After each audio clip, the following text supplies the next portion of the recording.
This message is for test purposes only. The National Weather Service in Indianapolis has issued a "This is a test" message.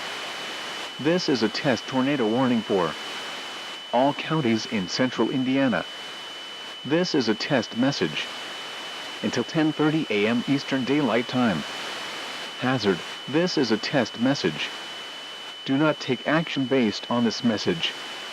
No severe weather is occurring. Source: this is a test message. Do not take action based on this message. The following impacts are expected. This is a test message.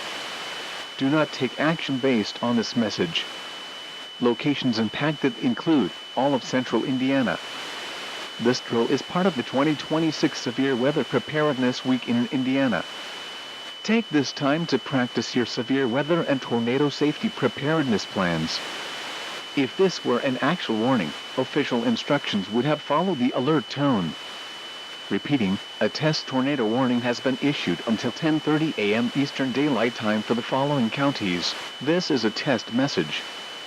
Do not take action based on this message.